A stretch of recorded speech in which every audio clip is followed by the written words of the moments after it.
Jakob, what's happening? Hey, Steven! Or Hey, should you I can call say me Steph, man. Stefan? Yeah, just Yeah. for you, man. How have you How you been? doing? That was awesome to have another little sneak peek to the good old Dr. Phil. That was my first attempt on cross-dressing, really. Wow. Well, Yeah, yeah. you did well, man. I That's did a Britney pose, and they forced me to like wear makeup and stuff. It was took a long time to take off again, I but completely I completely forgot how good that video is, man. Who made that? we hooked up with a studio called Studio 1 2, I think. It was down at the harbor at Odense. Nice. And we were recording the album next door, literally. And so we went in there and like, oh, that's a cool studio you got. Don't you want to make a music video? You know, like a hustler style, big time. And there was a student there that thought that could be a pretty cool idea to make a music video. And then Henrik, our bass player, he was studying at the Medievidenskab at the time, so he needed a project as well. So we got in there and made a very low budget music video, but we got to use the pro gear for it, so that was cool. Fantastic. Now it certainly doesn't come across as a low budget video, especially you got the whole audience and everything. And I think you're like everyone in the band is audience as well. Is that right? Yeah, and we cross-cut it, so it's the same audience like 2 or 3 times because we couldn't gather enough people in the small Oh. room. So yeah, but we got Dr. Phil, so that was pretty cool. Yeah. I noticed that. But look, Actually, that was a funny story because it was Henrik's girlfriend's uncle, and he looked exactly like Dr. Phil, except he didn't have a mustache. So we made him grow a mustache for the video, and then everyone thought he was Dr. Phil, so that was pretty cool. yeah, I must admit it too. I actually had to watch the video a couple of times back in the day when you first released it to realize that it actually wasn't the real, like it wasn't footage from the real Dr. Phil. Yeah, true. And we got those fake movie bottles because I had to hit him in the head with a bottle, and it was like one of those sugar bottles, you know. And actually, I managed to rip a hole in his face with that. So I think it's actually real blood you're seeing in the video. That's rock and roll. You know, that's what you get Yeah. when you sign up to be in a video with a rock band. Yeah, but I got to wear makeup, so it's the same. Yeah, that cancels each other out, man. Look, man, how's things? How's life in Denmark? It's I guess it's pretty much the same as in Australia. We have the whole lockdown thing going, and kids have been home from school, and yeah, it's been crazy, really. It's a crazy time right now. But the kids just started this week in school again, so it's a little bit back to normal, but not far from the normal that we used to know. Yeah. And has that in any way, shape, or form has that affected your work or everything that you sort of spend your days on? Yeah, I got fired, so Oh, really? yeah, I did. But yeah, they fired like 6 people at my job, so that was that was wild. Well, look, Uh, I was about to say, if anyone can come up with something, it would be you, man. You have so many talents, which I'm sure we'll be going through in the next hour and a bit. I have to go Um, back to my Britney now. That's the only thing, really. you have to go back to your what? Sorry. To my Britney gig, playing Britney Spears in a music video. No, Dude, I'll find out something. It's maybe this is my chance to get a little bit into music again and stuff. You never know what happens. They might call yeah, again sometime from some new work, or you never know. yeah. Because again, like at the moment here, so obviously you're sitting in Denmark, I'm sitting here in Australia. It's what is it about? It's about lunchtime at yours. So Yeah, you're yeah. um, Well, that's it. You're just about to go to bed, right?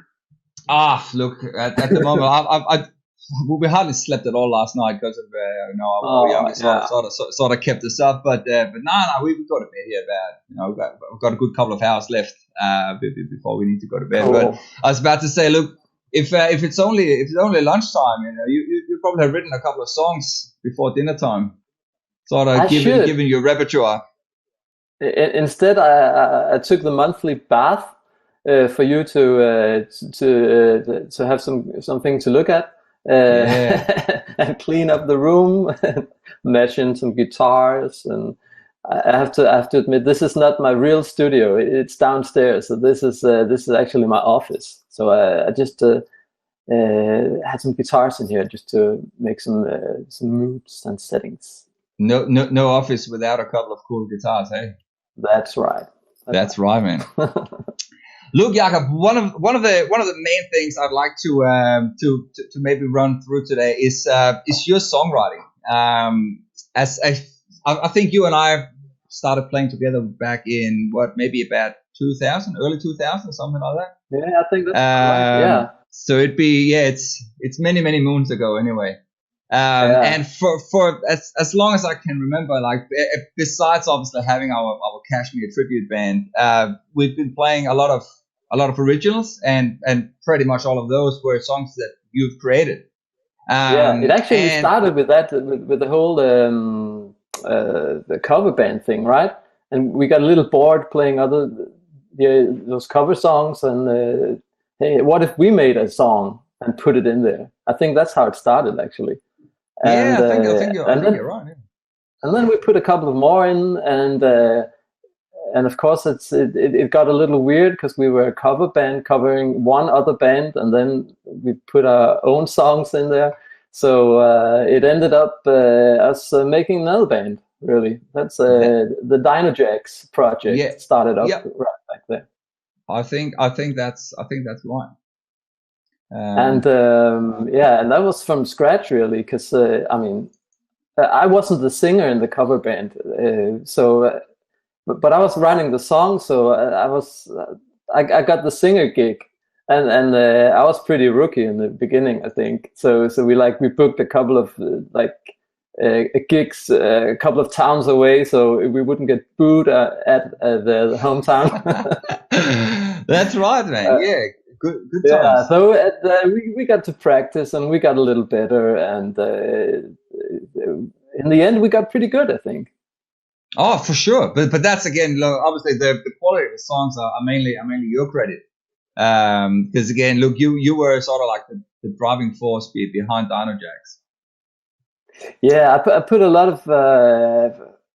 I had a couple of songwriter friends that we were like, I wouldn't say competitive, but I would say like forcing each other into new grounds, like making covers and making writing songs and trying different stuff. Like, did you try this and did you try that? And it was that was a pretty good setup back then. So was it almost like a competition, or? It became a competition when the other bands came along. I remember those back in the days. There was a pretty harsh mood amongst bands, and like, oh, you know those? Yeah, I know those. They're played on the radio, right? Yeah, they are. Oh yeah, we hate them. Stuff like that. I remember we talked to one of those bands back then, and they had been sending, I think it was about 70 CDs. Back then, you send in CDs for the radio, and they didn't get airplay. And we sent like, I don't know, 4 CDs in, and we got a song on the radio, and they were like bitching about it. So. Oh, that's it. That's it's obviously compared to now, like the competition back then was completely different. Like these days, we're obviously going to get back to that in a moment when we're going to go through your other projects. But right now, everybody has a voice. Everybody has the opportunity to put music out. It must be so much harder now, I yeah, think. 100%. mean, I'm happy that I'm not out there right now trying to get everyone's attention, because that takes a lot of field work on social media, and it sort of I guess becomes a little bit of an office job, really. Like spending a lot of time putting stuff on Facebook and Instagram and just YouTube and stuff. But then again, it brings new opportunities, so that's pretty cool. It does, but at the same time as well, it's such a difficult thing to make a full-time job, because how do you make a living these days? Again, if you do operate your business as a band online, I suppose you could get a couple of sponsors. You could sell some merchandise or something like that. But other than that, you are pretty much depending on playing gigs. And right now you can't even play gigs. So no, exactly. A lot of my music friends, they're really worried about their income right now, and that's understandable, because you don't know how long this thing is going. It's wild. But the good thing about musicians is that they used to get their living going without the big bucks. So I mean, I'm sure they'll be fine in the end. They're used to not making any money anyway. Yeah, exactly. I mean, I know that we used to not make any money, so we're like hustling from gig to gig and from favor to favor and all that stuff. Yeah, it's a tough job. It's something you do it for the lifestyle. You do it for the art form. You do, and the drive to put your music out there. That's always been my drive. I mean, for sure.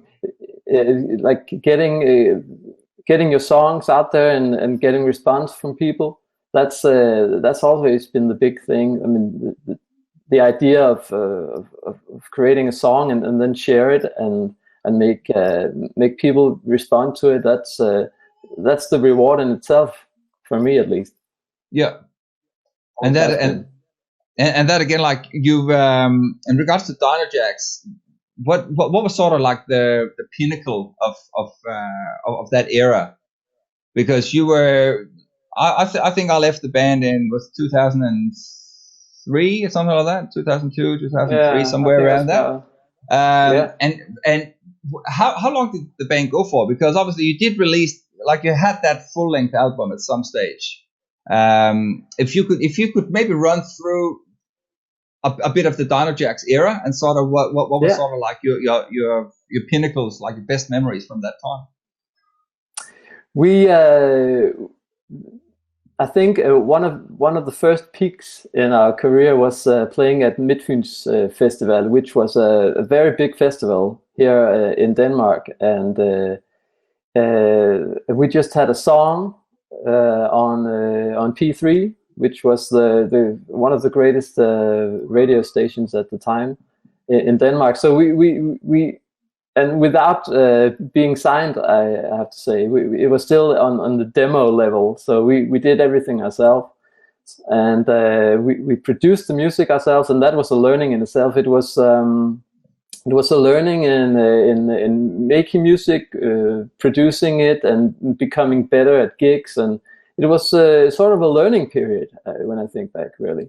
So we started up making that EP called Atrium, which was our first real release, and then we got a new drummer, Alan, and he obviously you were the first drummer, and you always have a very passionate way of playing your drums, and Alan, he was the opposite, really. He was very structured, and like we had to tell him all the time, can you hit those snares a little harder? And like one time his finger split, I think. But that was that was the gig back then, and then we made the Involver EP with him, and played a lot of gigs. We got hold through to a manager in London. Really, he was Paul Bowery, and he helped us a lot, figuring out which songs should be featured, and how we could make those a little better, like little fifths about dubbing vocals in choruses and stuff like that.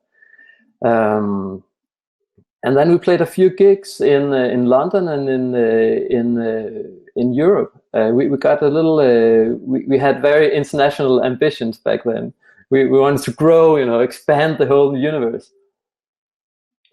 And we did a couple of those. And then what happened then?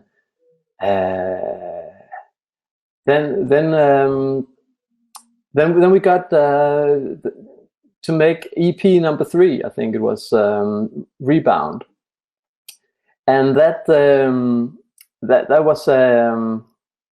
was a weird era, because we had been trying for a long time getting through to labels, and had a couple of meetings, and promised great future prospects, and then had them taken away, and that whole thing, and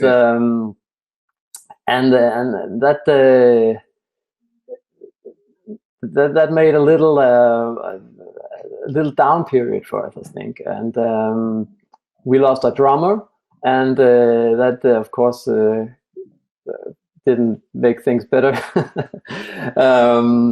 And then I called my old friend Jesper, who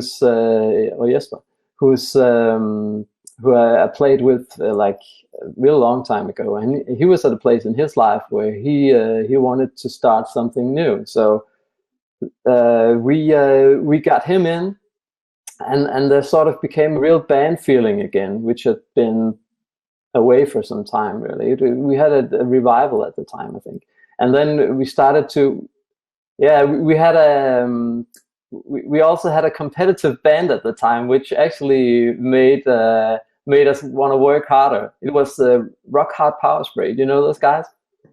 Yeah, I do. Yeah. Yeah, we used to. I used to be a teacher for one of them in the Ungdomsskolen, and suddenly those guys, they were just hitting it and got a lot of audience, and they got on the radio and got signed with like Universal, and we were like, damn man, we need to work harder, we need to play louder and faster. So we did, and they had a rehearsal like right next to us, so we had a couple of sessions with them, and we had a couple of joint gigs as well.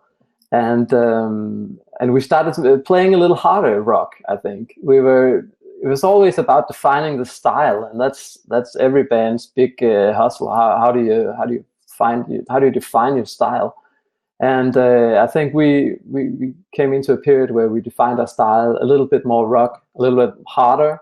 So we gathered a lot of songs for that, and I wrote a little more on the electric guitar, and it became the album, the songs for the album that we made, which called Draw the Conclusion, which we spent a lot of time recording, because we didn't have any money. So we had to use Jesper's Big Brother's studio, and that was whenever he didn't have people over there speaking commercials and stuff. So I think it was like a year or something that it took making that album, and that took a lot of energy from us, because we were just drained, I think, and so we never really got to follow that album up. It actually, I think it became a pretty cool album, and the production of it was right around where we wanted it, but we didn't have the energy to follow up on gigs and stuff after that, and then it slowly died out, I think, and then a couple of years after that we call it quits. Right.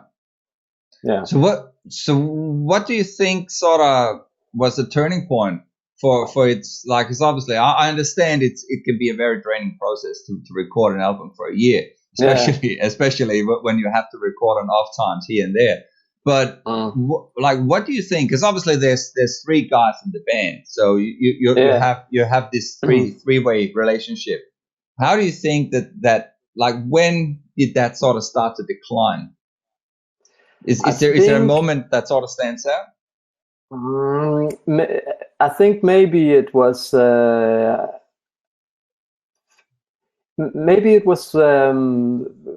I think a bass player. He got into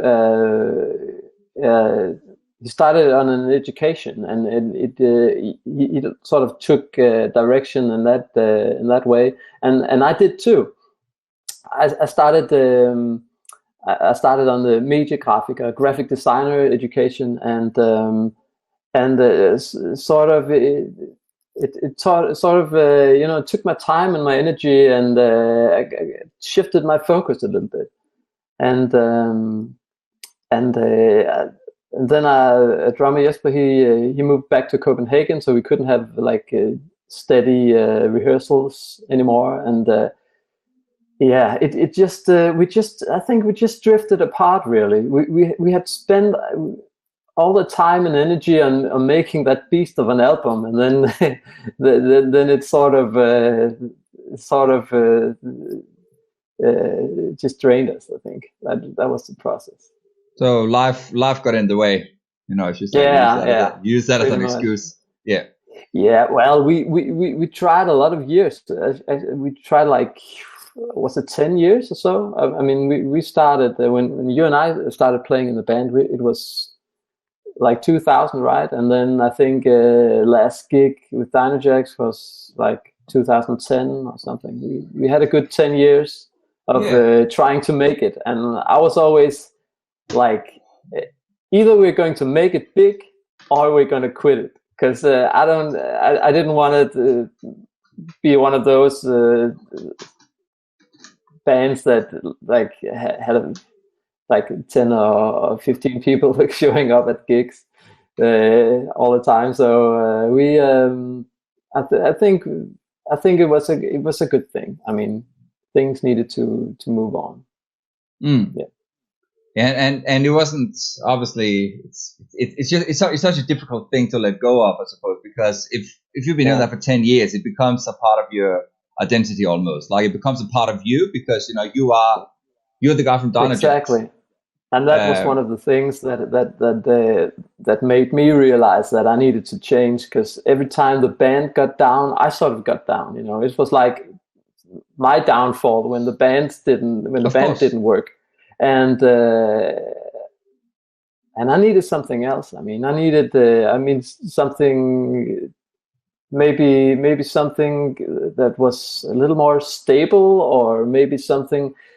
I was actually think it was a natural evolution, because it used to be the music that was my one and only creative output, and then along came graphic design, because the band had to have a web page and merchandise and posters and stuff, and I sort of made those. So I came to a point where I wanted to learn more about how to make stuff like that. I wanted to be better at it, because I didn't think I was good enough compared to what I was seeing other bands were doing. So I wanted to be better. So I started that graphic designer education. That sort of got me going in a new direction, and it made me realize that I could sort of have a creative output that didn't have to evolve around music. Yeah. Well, maybe this would be a good opportunity to maybe have a chat about the art, because you sent me through a couple of covers and some stuff that you've done that I think you have some comments on. I'll just try and bring it up on the screen here. You have a cover from Helhammer, which I think is one of your solo projects. And there's another photo from some car park north. It's got like a graveyard in the back, and they've got skulls and stuff on it. There's a Chris Cornell poster,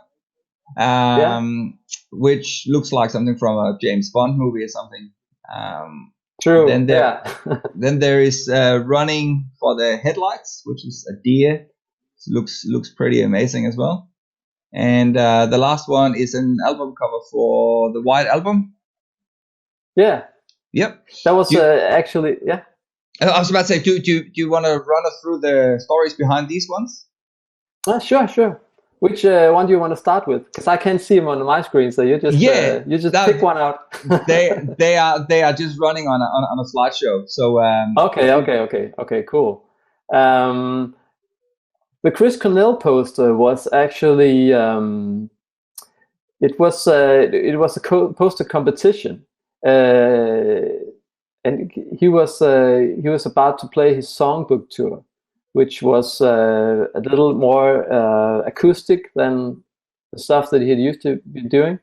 So I thought about he just made the title song for Casino Royale, the James Bond movie, and I thought it would be cool to present him as James Bond, and the fact that he was taking it down a notch on the vocal side made me realize that it could be pretty cool to have his gun, his silencer, be the microphone.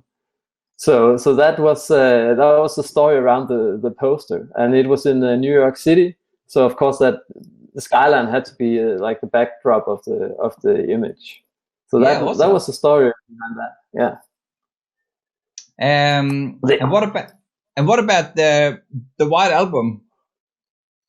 That they actually they are all old friends of mine, and like every other band, they're calling people they know when they had to get things done, right?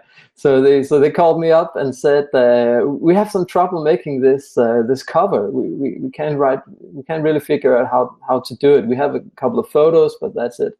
So I said, sure.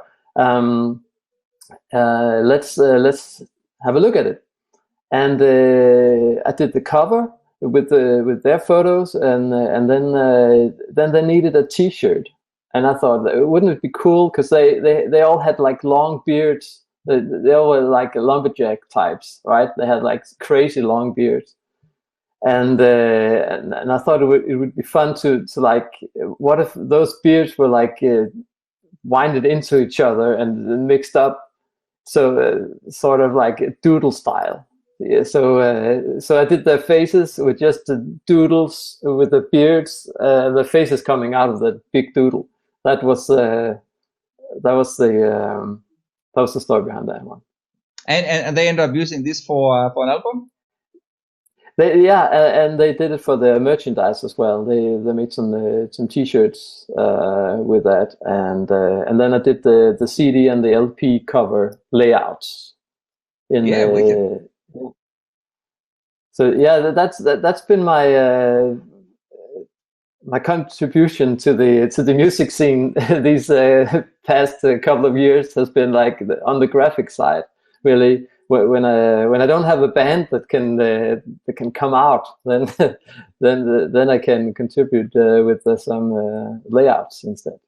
So that's one thing I've been doing and been sharing on social media and stuff. And because of that, one day Lau from Carbac North, which is a pretty big band in Denmark, he wrote me here on Messenger, and thought, hey, we've seen some of your drawings. Could you do one for us?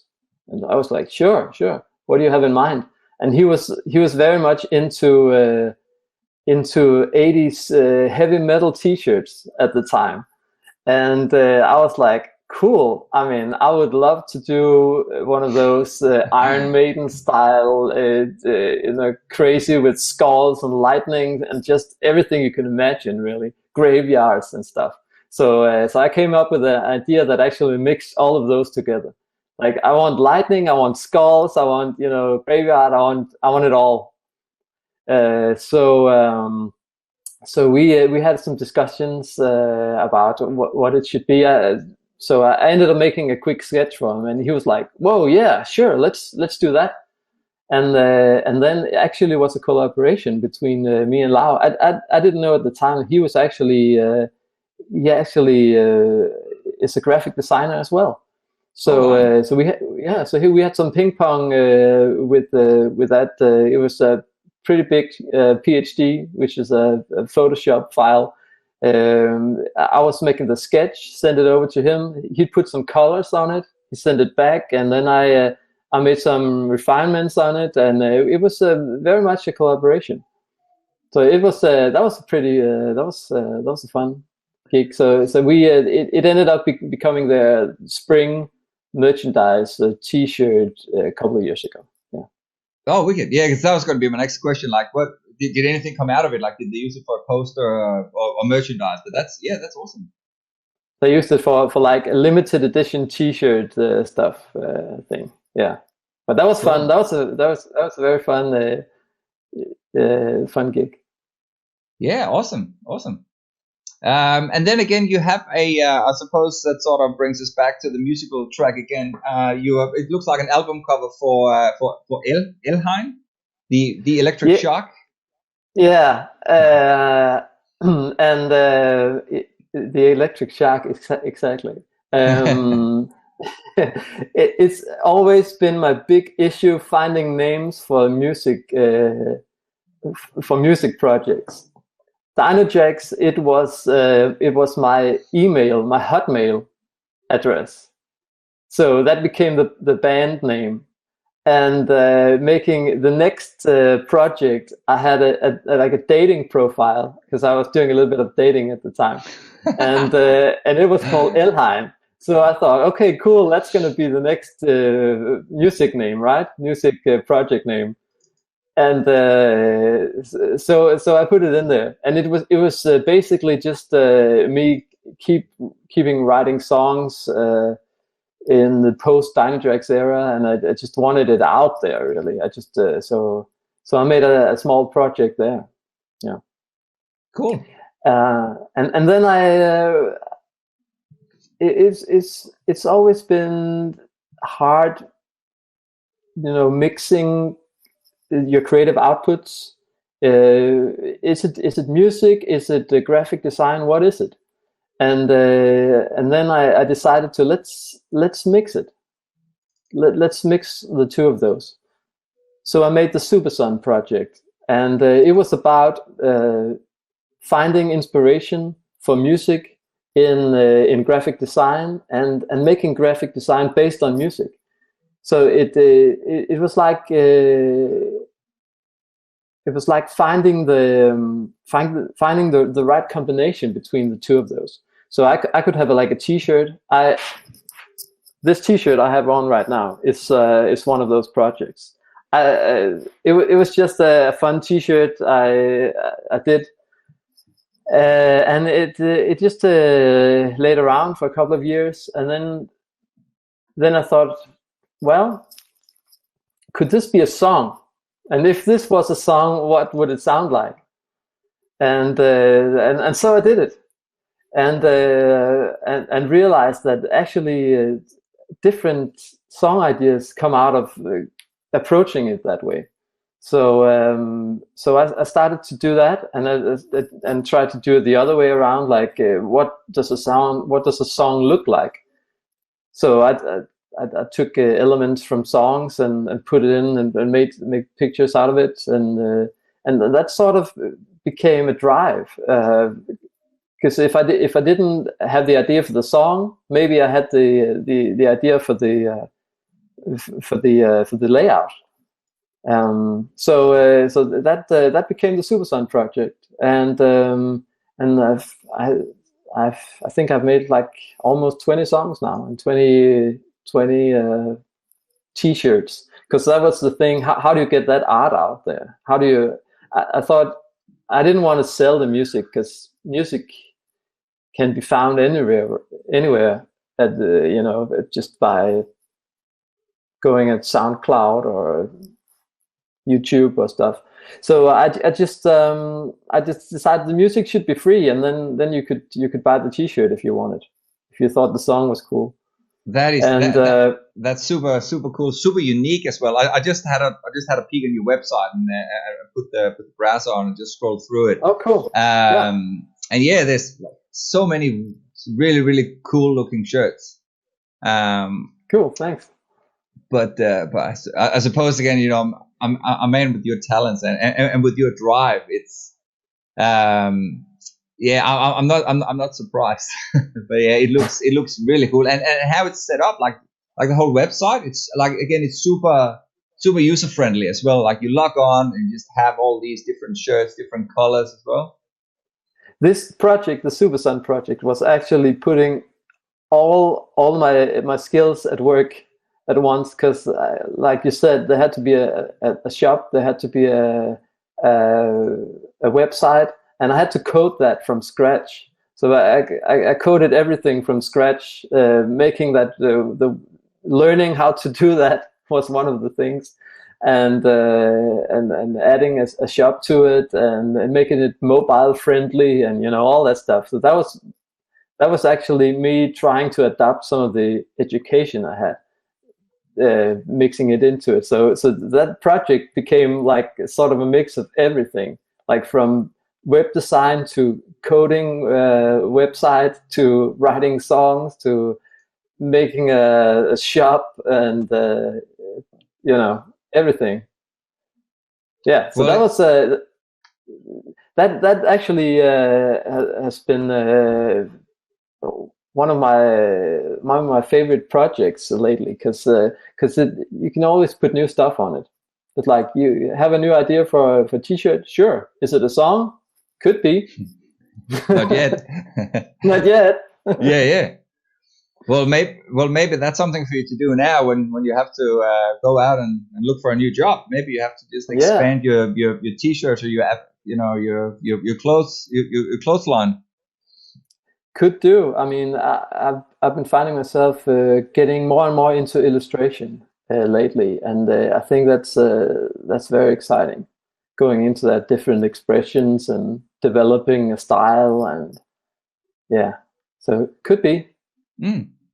I must admit, another thing that really sort of strikes me about you, because obviously it's been, I think it's like 7-8 years since we actually caught up in person. It's been very long time ago. But I've been following you on Facebook, as you do these days, where you're not sort of catching up in person stuff. And one thing I've noticed, you bought a house a couple of years ago, and it looks to me like you personally have pretty much renovated the whole house. It was about well, it was I didn't used to be a handyman. Actually, I had like 10 thumbs. So I just realized that buying a house, you have to become a handyman, because things get broken, it needs to be fixed. So I thought, hey, cool, let's learn about that stuff. So and I had like a father-in-law who's like very much handyman, and he made me look pretty bad. Like I was like the long-haired guy from big town that couldn't do anything with my hands except playing the guitar.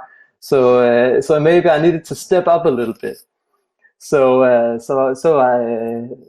I try to catch up on that part. So I've been doing a lot, like renovating the whole basement lately, and doing new stuff right now, and yeah.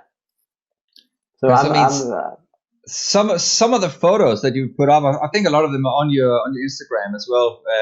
You're very active on Instagram, putting up photos of your musical stuff, and your family, and art stuff as well. But going through a lot of the stuff that you did in regards to sort of renovating your house, you know, it's not very something that you associate with a rock star. But you I mean, your drive when it comes to stuff like that, I think you just need to excel. Like, you just need to take it to that next level with everything that you take on board, including, you know, your music, your graphic design, and now you do it yourself, like your DIY man. Yeah, handyman. Pretty much. I'm not very good at standing still. I need to be doing something. I need to be doing projects, really. I think projects is my big booster. I need a project. It has always been like seeing that end goal, like a goal. I'm sorry, putting that end goal in mind, and then have yeah, that could be cool if that existed, like that song or that T-shirt or that basement. And so it's always been the vision of how things could become, and that's always been my big drive for things. So it can be used for other stuff. I mean, renovating a house is very much more concrete, but it needs certain skill sets, and you need to work on those to make it good. Yeah. But I think so many people, myself included, we have all these ideas. We have these things that we would love to do and all these unfinished projects lying around. But it seems to me that you don't have that problem. Like you actually finish what you start. Like you pick something up and you do your research, you get freaking awesome at it, and you just do it. What's the secret behind that? I need some of that. I think it's about the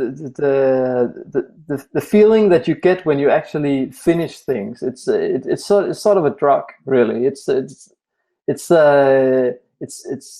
being able to say, yeah, I did that, and I wanted to do it, and then I did it, and then it evolved, and that's.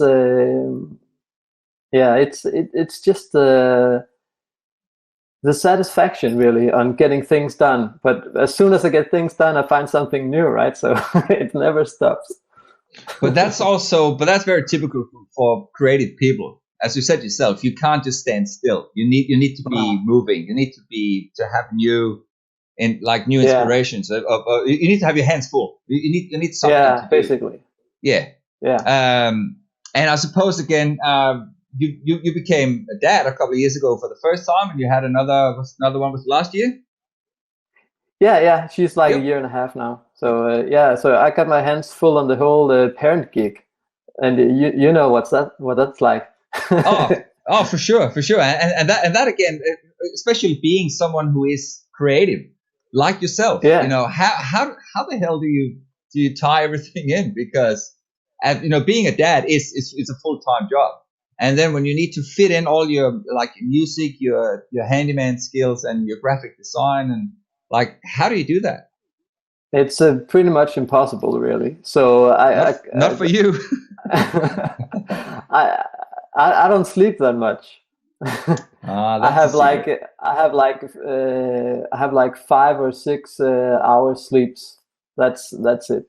I get up early and I go to bed late. That's how I get things done. And then it's motivation, knowing that sometimes you only have 2 hours to fix something or to finish a project. You really, that deadline can be really motivating. Like you have to do the best you can, but it has to be done in 2 hours. So okay, how do I do that? Then I need to get my ass moving. So that's what I do. But I suppose another thing that you've been pretty good at is trying to evolve, especially your oldest son in music. Like you've actually taken him on board, and it seems like you guys have created a couple of songs together. Is that right? Yeah, that's right. He started showing interest for music pretty early. I mean, it was the Kim Larsen, the Midt om Natten album. That's a great Danish famous album, and he started singing along, and I played on the acoustic guitar, and we sang, and then all of a sudden he started to humming different ideas, and I was like, "What is that song you're doing?" And he was like, "Oh, I don't know, I made it up." And so I was like, okay, how would that sound? I mean, if he made a band, what would it sound like? So one day he came and said that he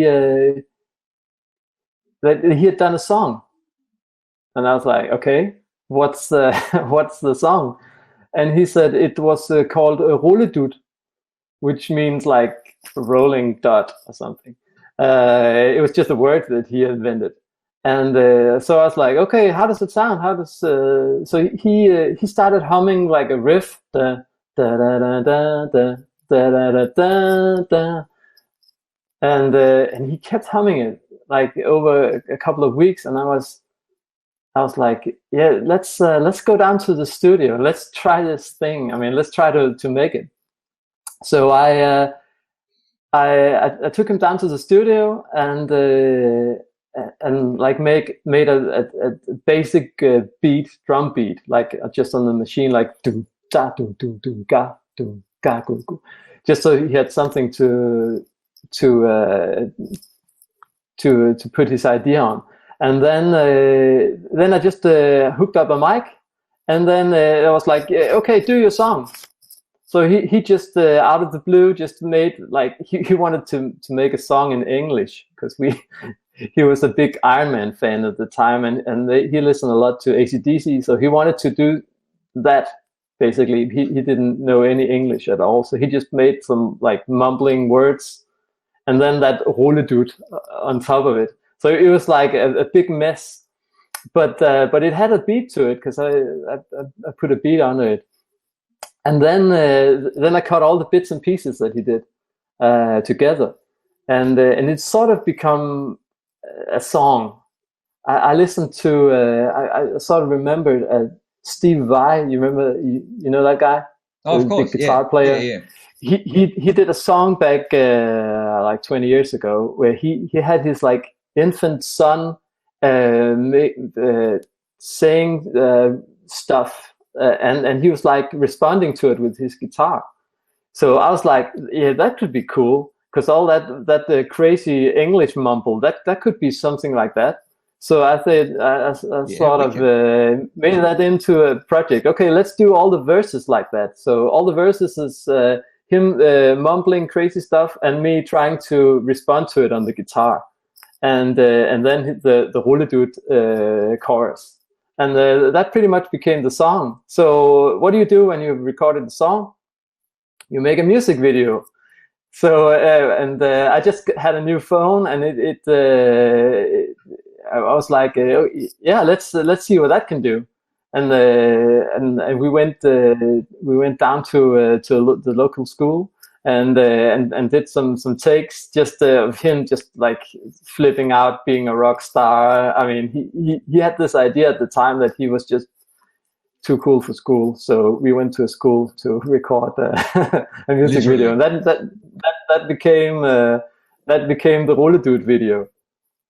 Awesome. Let's try and check it out and just and see how we go when you're a 4-year-old rock star.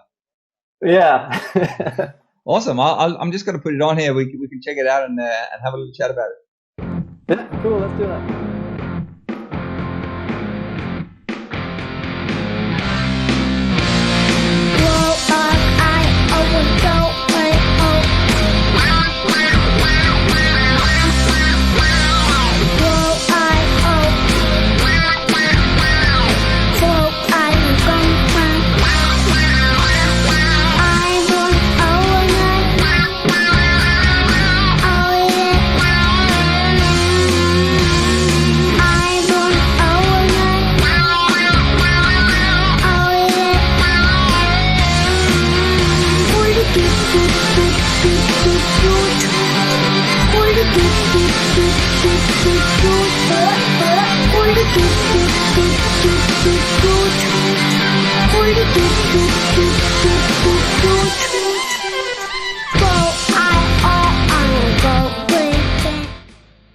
I mean, that is pretty cool, man.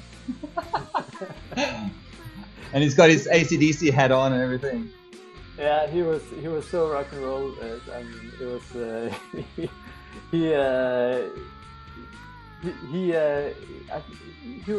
we didn't have any music for him to react to when we did the video, so it was just like play a song, you know, sort of.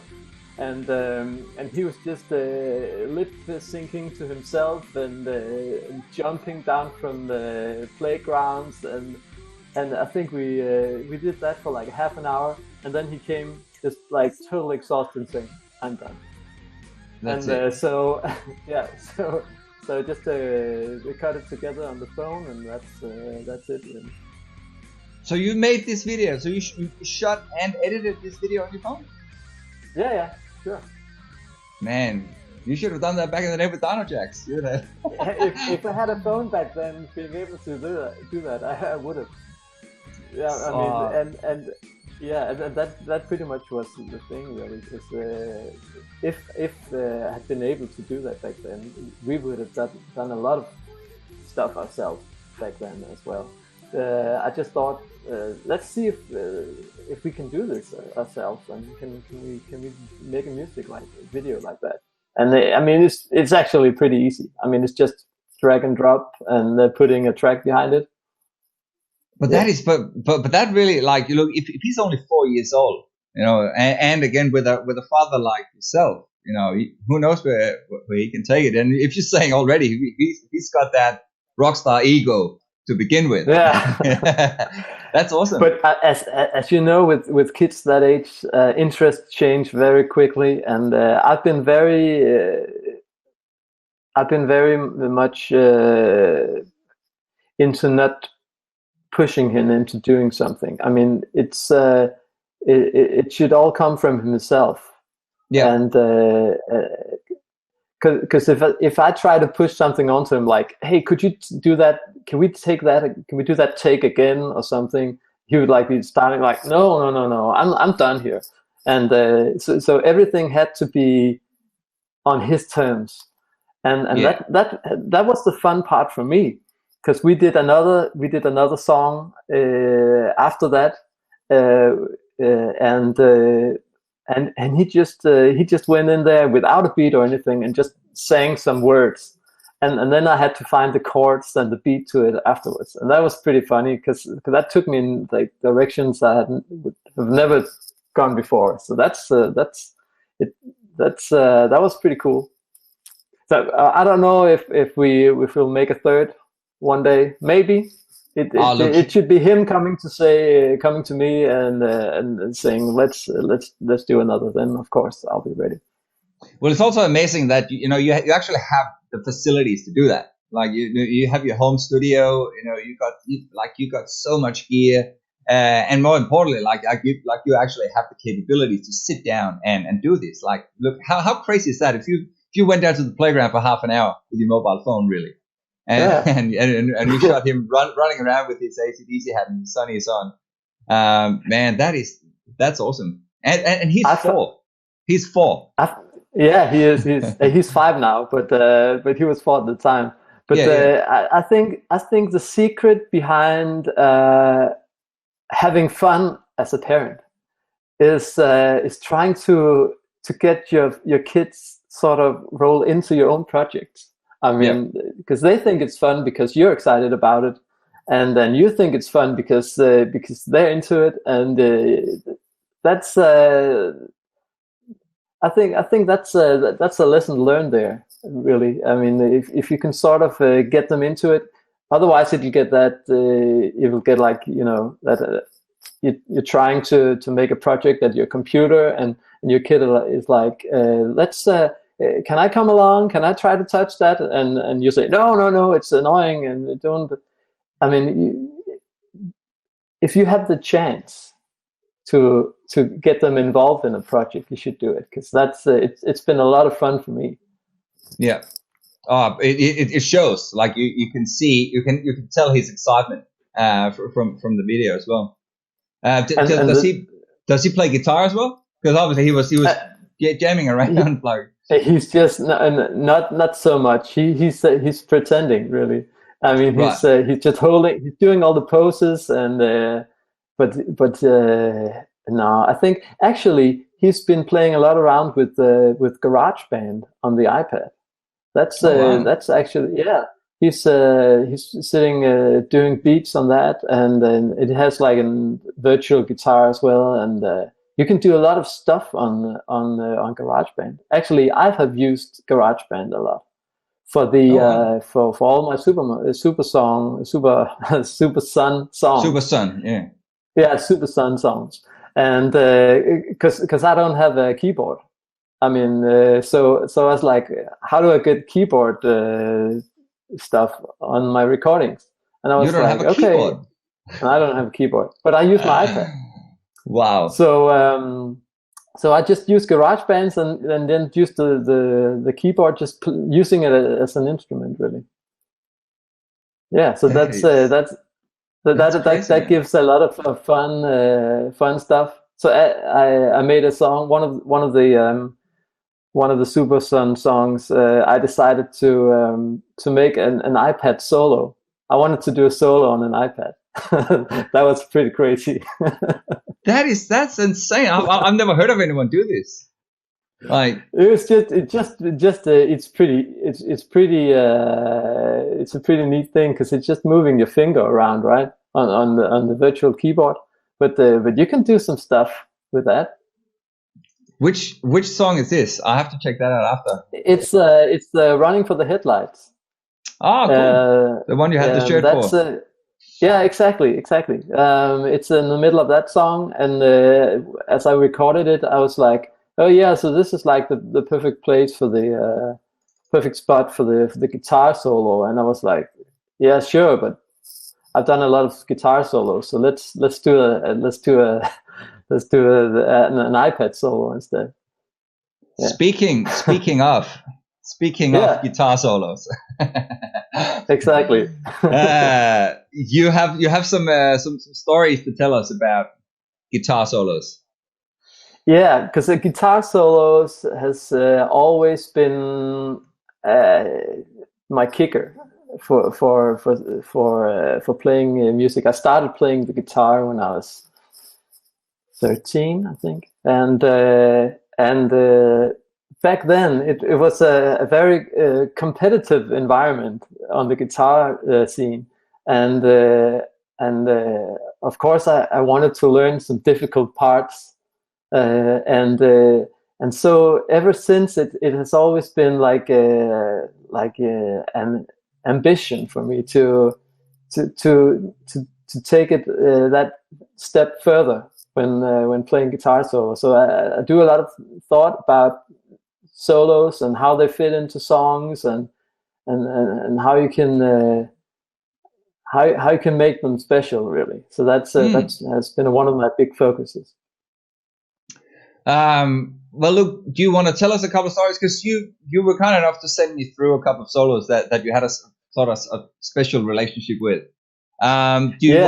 Which one would you like us to start out with? Maybe it should be Waiting for the End. That's one of the Helhammer projects. So that's one of the earlier solos. But I think the thing about this solo is it sort of has a lot of different rhythm styles in it, and it's one of those solos that I think fit right in there in the song and did what it should. So awesome. Put it on and let's check it out. Let's check it out.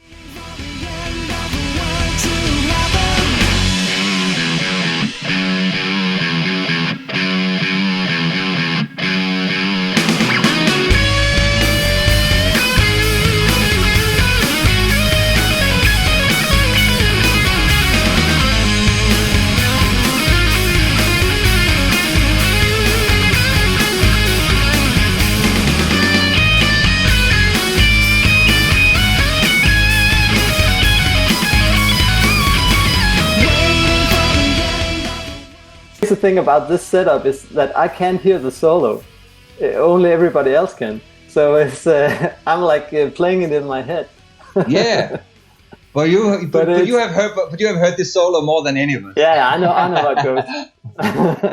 Tell us a bit about how this solo came about. It was one of those songs where you change the key for the solo part. And that always gives the solo a kicker. It gives it a boost. And I think it was I mean, basically, all my playing is based on basic blues, really, and then trying to evolve it from there. And I had a guitar teacher once that said that build up is everything, and I've been taking a lot of notice to that. So I'm always trying to get a build up on a solo, and that could be done in different ways. And in this case, I did a lot of different rhythms at the end, like going on threes instead of fours and stuff like that. And then, of course, always end on a high note. That can be said about many things, but especially about the guitar solos. So that's quote always end on a high note. Yeah, exactly. Well, let's have a listen and see if you end on a high note on one of the other twos. Which one should we go to next? I think we should try to put on Tomorrow. Yep.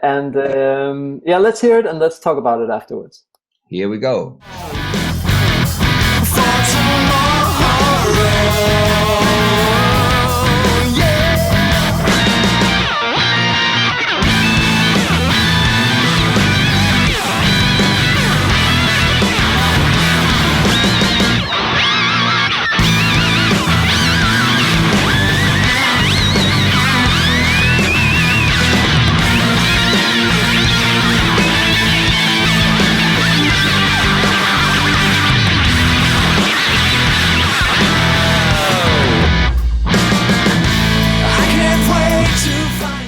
A lot of whammy on this one.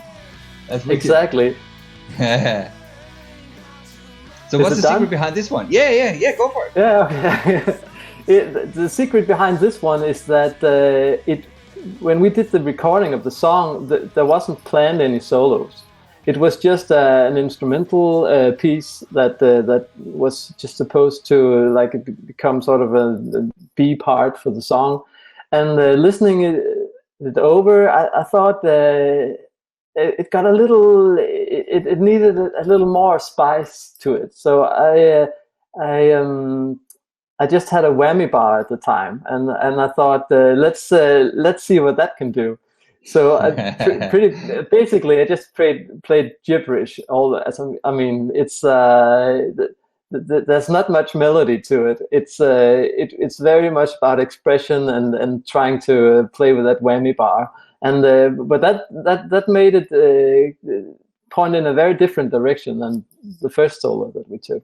So I thought that was a fun one to put in there and have a different take on guitar solo in that way. Yeah, for sure.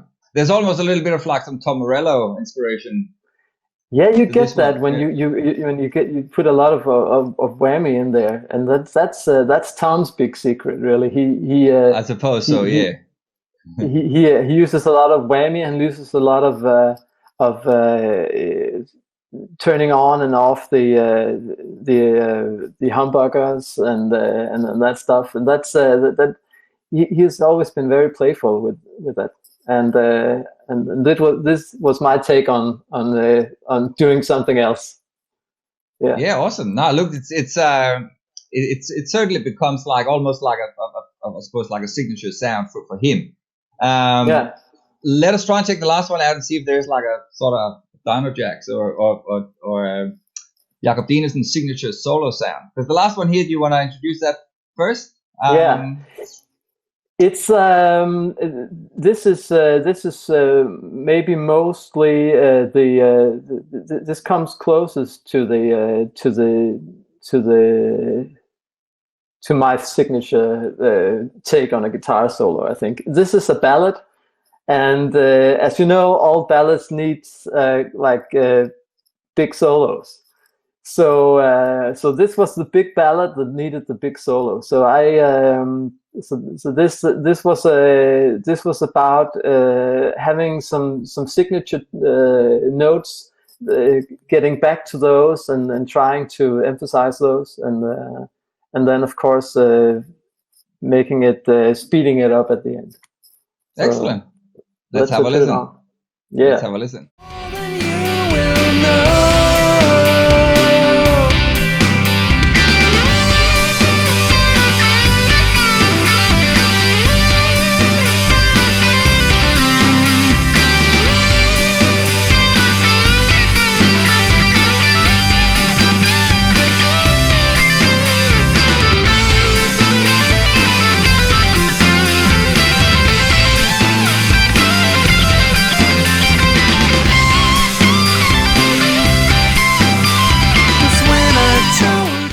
Definitely something else. Got a very different feel to it.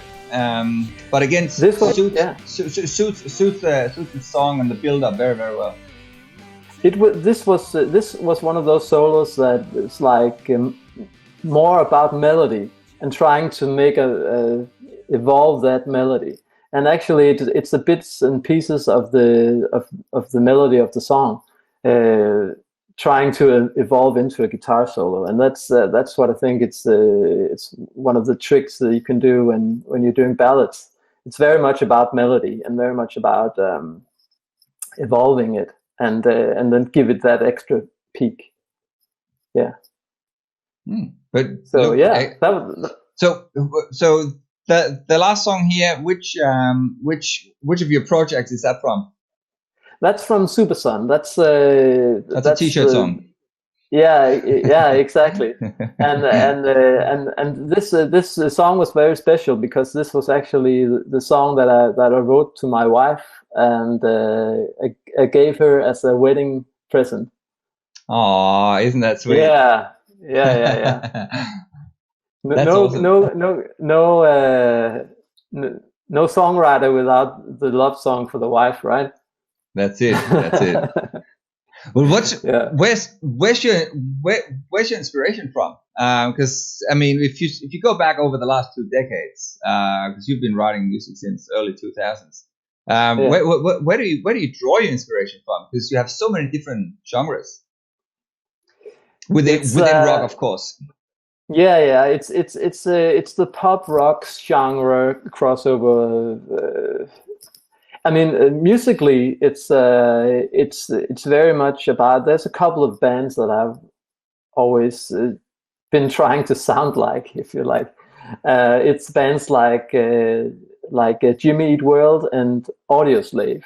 That's always been two big inspirations for me, and it's very much on the sound part, like getting my guitar to sound a little bit like that, getting to the snare to have the right like sound, and but ideas wise, it's I mean, you think about like stuff like titles and lyrics and stuff like that.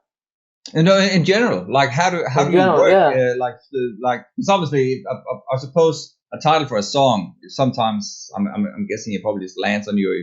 In your case, you might be designing a T-shirt and say, "Shit, I need a song." It could very much be from a T-shirt. Yeah, it could. And it's I use my phone a lot, and when I like when I'm riding my bike or when I'm brushing my teeth or doing something very trivial, it's ideas come, and I'm very much about finding that little space where I get to be a little bored, because that's where all the ideas come. So I don't listen a lot to music, really. I like silence. I like going around the house, just riding bike, just hearing the wind and stuff like that. And just because that's when you're doing something trivial, that's when your brain starts to make a reaction. It gets bored, so it wants to do something else.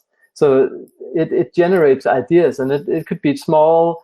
It could be small parts, like a piece of a melody or a riff or something, and then I use my phone, putting those little ideas into it, and then if an idea seems to be coming back, then I think maybe I'm onto something. Maybe I'm onto something I need to explore a little bit more, and so I do, and and sort of try to fix it into lyrics wise, like making it being something about I wouldn't say diary like, because it's not like a diary, but it's more like it could be anything really. It could be it could be a person close to you that's struggling with something. You can make it like a theme out of that, or it could be yourself trying to figure out where you're going in your life, and maybe a couple of songs will come out of this Corona period. I think it's No very doubt. likely. It's because that's you're reflecting over your life at this point. But actually, it's very much about. It could be saying something to someone that you know in real life you're not able to, or like if you think someone's a dick, you can't tell it to his face, then you can write a song saying he's a dick, right? That's right. Yeah. And that's been a big drive in my life. A lot of conflicts, unspoken conflicts with people. I just put it into a song, and then they make that aggression a kicker for the chorus, maybe. It becomes like therapy almost. Yeah, it's very much like therapy. It's about getting those things out there, and those stuck in feelings, and yeah, that's the fun about writing lyrics. I think it's when you can put a picture, when you can put that feeling into a picture or into a mood, that makes it special. And that again, like you've done extremely well, man. On especially on that whole T-shirt thing. It's because you sort of tie in a bit of the story with an actual image, like you have some artwork to go with each song uniquely, and that's I don't know if I've ever seen anything else like that. Are you aware of, is anyone else doing something similar? Because by the time you go out and you see a band play at a concert, most bands have some sort of merchandise with them, but it sounds like you pretty much have it the other way around. Like you have a T-shirt for every single song, and sometimes I do. Does the T-shirt come first, or does the song come first, or does it vary? It varies a lot, and I think that's the fun. That's the fun of it. Because if I'm out of ideas for melodies, I look into into illustration and find something there. And if I can't illustrate, if I don't know what the picture should be about, I look into the song and take stuff out of that. So it sort of becomes the partner in crime, sort of. And no, I mean it's the Super Sun project was never about making merchandise. It's not a merchandise project. It's the creative source, really. Yeah, that's awesome. So it was about combining the two things that I like doing most: writing songs and doing T-shirts. So I thought if I can do a project where I can combine those and it actually makes sense combining those, then that would be great. That's what the Sun project is all about. Awesome. Before we wrap it up, let me also start by saying, if there's anyone out there who's watching, who's got a couple of questions for Jakob, feel free to engage now. We'll be if there's any questions coming up, we'll be doing a Q&A shortly. But one of the questions that I wanted to ask you was, if you could go back in the last 10, 15 years. If there was anything that you could sort of take away, anything you could do different, or anything you said, I did that thing right. If you had any tips or tricks, or do's and don'ts, what would that be? About making it in the music business, or in general? So obviously you've excelled at your music and your graphic design and your website, your clothes line and stuff. if there's any things that you could go back and do different, or something you can say, look, this one here was something I did really well. What would that be? I think one of the biggest learnings that I have done during those years in music business and in the creative business is really being able to realize that it's okay to have more than one project going. I was very fixated in the beginning on having only one project, and it was the band, and nothing could come in the way of the band, and it became very limiting. I realized that the best creative output come when you mix stuff. So my advice would be to myself and others would be it's okay to mix your different outputs into a whole third output. Instead of just trying to perfect one thing, because I'm also been known to be a perfectionist, and that's one of the things I've been working on, trying to get away from. I mean, trying to make things a little more loose and just make things happen, and being a little bit more just out of the box. Don't think about it so much, just do it. Yeah.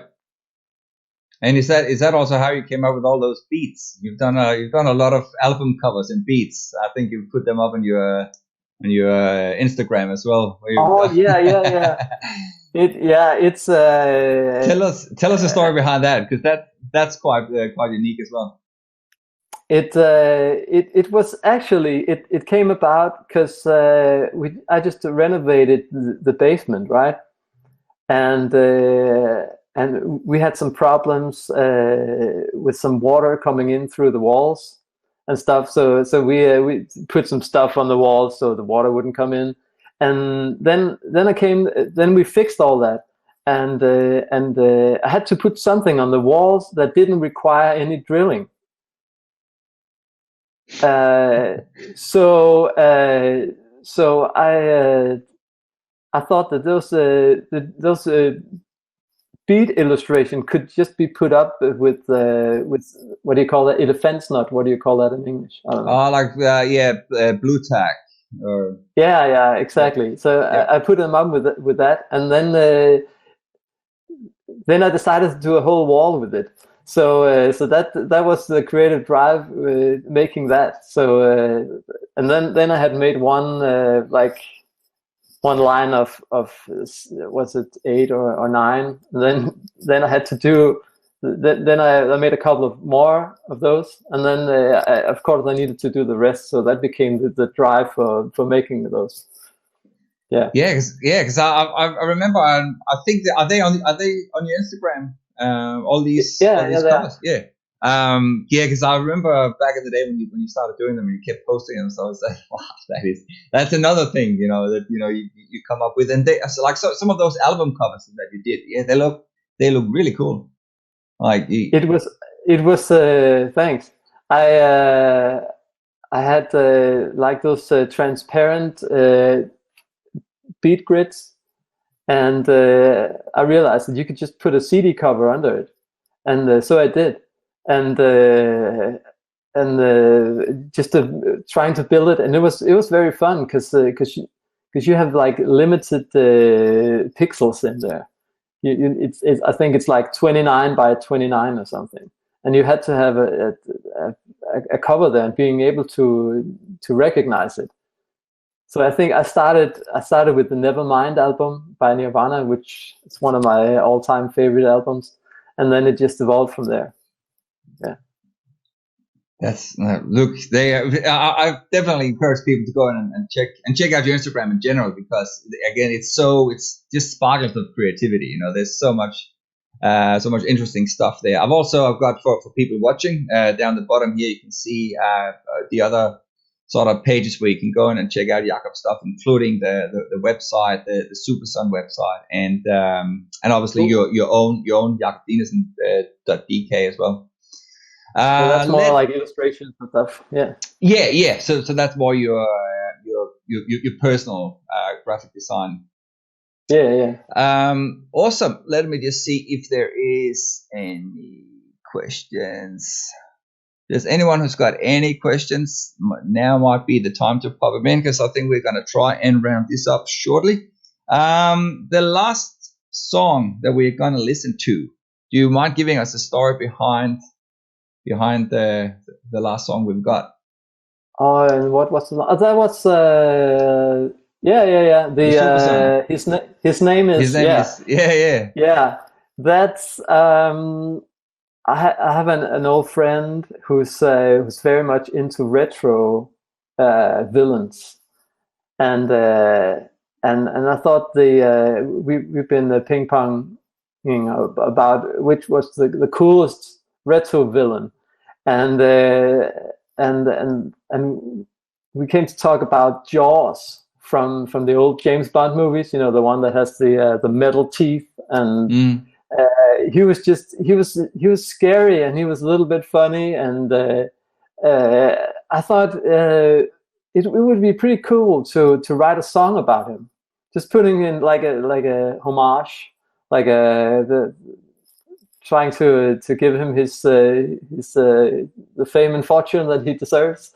And what I did was I took for the verses, I took parts from like scenes from the movie and made them into a verse, which actually made a great stepping stone for the video, because when I was done with the song, hadn't recorded it, it was like, it should be a music video, because I have all the scenes, right? It's just taking them from the movie, and right. So I made a music video based on the songs, which is based on the movie. So that's yeah.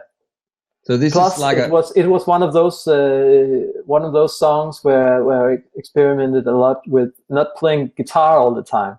So what you hear in the start is actually me playing keyboard on the iPad. That's the synth sounds is me playing iPad. I can't believe that. That is probably my highlight of this conversation. It's the fact that you don't have a keyboard, and because I listened to this song quite a bit today when I was setting up the whole all the scenes for the stream, and it's such a catchy song, especially like the whole way that the like that chord progression in the beginning. It sounds really, really cool, and the fact that you played that on an iPad just blows my mind. that's ridiculous. This song was about waiting for the guitar for as long as possible. So I was like, okay, we need the keyboards, we need the drums, we need the bass, but let's not put a guitar in there. Let's see how long we can wait for the guitar. And so of course the intro melody is played by the guitar later, so it becomes sort of a theme, really. Wicked. Look, before we head over to the video, we've got one question here from our good friend old Rune Markus Poulsen. Uh-oh. Hi Rune, thanks for watching. He asks, why did you decide on a career as a creative art director? Well, it was really about, as we talked a little bit about earlier. It was about learning more on the on the whole visual side of it, of music. So it came about me wanting to do better album covers and better posters, and yeah, so it definitely took its plunge from music. So yeah, that's how I got into it. And so this is I realized that it's sort of part of the same drive. The music drive and the visual expression drive, it isn't that far apart. It's very similar. So it's just another way of expressing ideas. Well, it's so cool. Now you're saying that. I've got a couple of old covers that you've made. Got this one here. Oh, We can that's see old. old Pap Smear cover. Let me just put it up here Cool. so people can see this as well. So this is very, very long time. When is this from? Actually, this is from 2001. Okay. Okay. 2001. Yeah. You have another I was one gonna say here. 99. Yeah, well, there you go. But this one is a bit older though. So this is Lost and That's Praised from 98. Wow. I can't believe you Um, still have that. Man, yeah, that's I've got a lot of stuff. 22 years old CD. Wow. Yeah, 20. Well, the fact alone that it's a CD, just. Yeah. But yeah, I remember this one here. It was recorded in back in a studio. Neverland studio, right? Yeah. Yeah. That was my first vocal recording ever. And Oh, really? okay, yeah. And I remember you were behind the buttons on that one, and you said, let's put on some compressor on the vocals. And I was like, no, I want a natural sound, and like very arty about it. And it's one of those things, hearing it now, I should definitely let you put some compression on it, because I mean, it just peaks out of the mix all the time. So yeah, but that's it's from way back before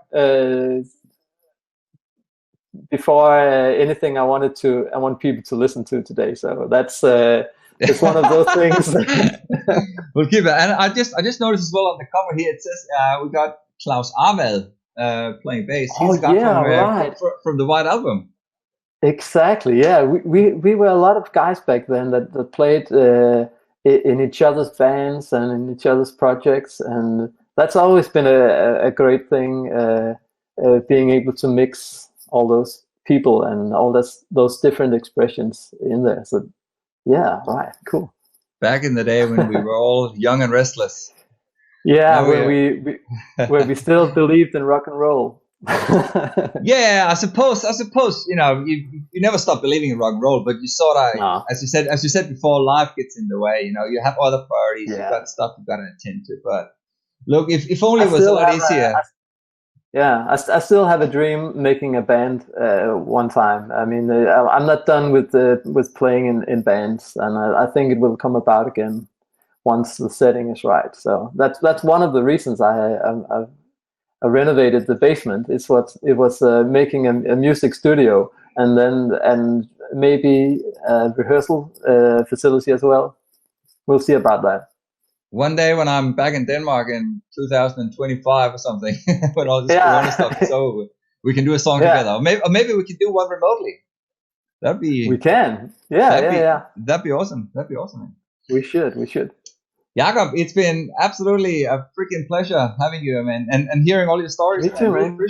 Really appreciate it. Is there any last words, any shout outs? Again, I've got you just pointing in the right direction here. I've got all your credits running across the screen at the moment with your website and stuff. Is there any last words? You want to do a little sales speech to get people to go and buy some T-shirts, or have you got anything you want to say? Just go check it out, man. Just check out the songs and check out the T-shirts and see if there's anything you like. And have fun at trying to figure out what came first, the song or the T-shirt. Wicked. And again, definitely buy some T-shirts. Buy some T-shirts, people, because you're going to support an unemployed musician at the moment. Exactly. Very important. Yeah, that's it. And you've got 2 kids to feed and a very beautiful house. Yeah. Continue renovating. So buy a lot of T-shirts. Thank you so much, Jakob. Absolute pleasure. I will put on the last song here called. Do you want to introduce it? It's called His Name Is. Thanks so much for tuning in or listening along to the show.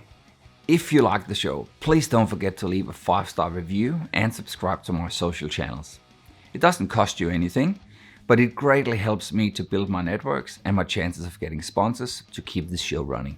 If you want to take it to the next level, please head over to patreon.com/Stephen Helhammer and become a patron by joining the exclusive community there. You can start from as little as $3 per month. And for just a little extra, you get access to some fantastic features, outtakes, behind the scenes stuff, and much, much more. That's less than the cost of a cup of coffee per month. And that way you can help me build better content. I can devote more time to find awesome guests and just generally just keep everything flowing. If you want to be on the show or subscribe to my mailing list, send an email to steven@helhammer.com, and that is HEL hammer.com. That way I can start sending you exclusive invites, random stuff, and messages that, who knows, you might enjoy. So that's it. Have a rocking day ahead, guys, and I will see you on the live stream or in your headphones very soon. Take it easy.